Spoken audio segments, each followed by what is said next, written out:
Welcome back to Women in Music and Arts, and I'm your host, Sandy Kastel. We are broadcasting live from Las Vegas every Wednesday at noon, so please join us on KLAV AM 1230 on your dial. We are also streaming online at KLAV1230.com, and our show is sponsored by members of Women in Music and Arts, empowering artists of all ages through education and mentorship.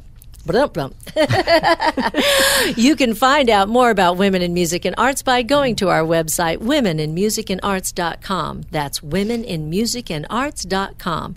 My guests today are visual artists. In the studio with us, we have WIMA members Linda Knudsen and Amy Frost, who is on our advisory board. And calling in, we have Jennifer Main calling in from California, and Karla Rehm is on the line from right here in Las Vegas. Hi, Karla.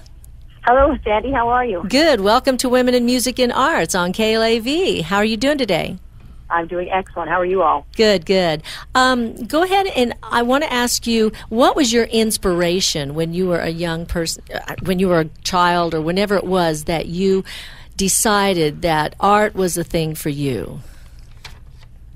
That was never a conscious choice or decision.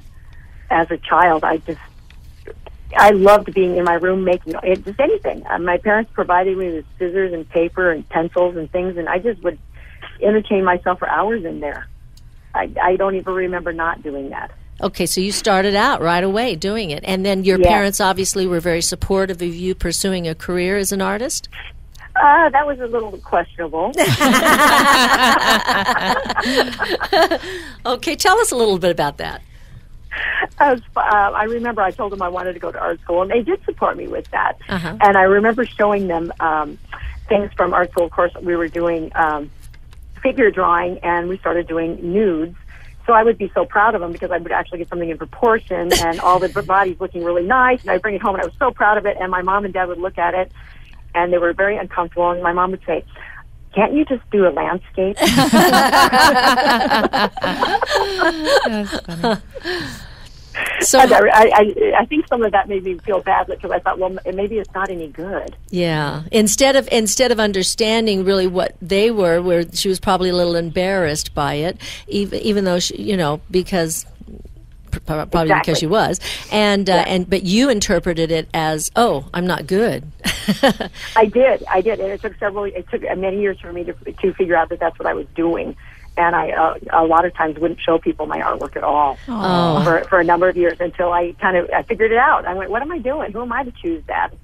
Just because somebody might not like it doesn't not mean it's good or bad. It means this is my expression, and that's all there is. So you continued your education though in school? Oh yes, I graduated that way, and I went. Okay. And I have an art and education degree too. Okay. Yeah. Did you get any scholarships during that period of time when you were going to college? I did not. I was moving around at that time, and I paid for it myself. You did. How important do you think scholarships are for artists?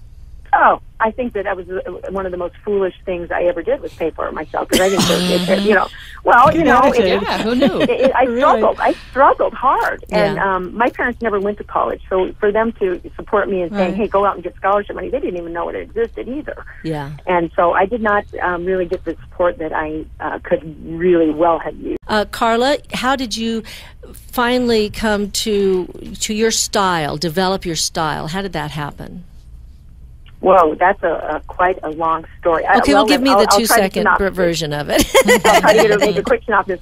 I went through a very trying period of my life where it was a choice for me to get up in the morning and say, wow, I'm going to make today positive. I'm going to be happy today. And I would have to say that to myself because it was very, very challenging. And out of that, I one day got up and I was saying, I choose happy. I choose happy. And I envisioned this painting. That just gave me chills. That's and so great. I painted that. I painted it. That I don't know right away, and I hung it up, and I used it for my own trigger because I was just choose the most positive path I can. And from that, once I made that painting, they just started coming to me, and I would wake up in the morning and have them, or they would come to me in a meditation. These paintings, and I just started doing them. And I got through that period of my life, and I know that it was the art that did it for me. That's very interesting that you bring up dreams, because I've been doing dream work since I was 29 years old, and I've written songs that have come out of dreams. And when I was sculpting my Egyptian princess, during the process of sculpting her, I woke up and went right directly to the computer and had an 8-page dream of her life story with her brother. Wow. You know, I mean, and wow. Goodness, so for any of you out there who have never kept a dream journal, I mean, it's so important, especially as an artist, you know, because I think inspirations come to us in many ways, is what we were just talking about. You get them from life, from challenges, like you said, from, you know, when we go through tough times and we have to literally, like you said, pick yourself up out of bed and say, today I choose happy.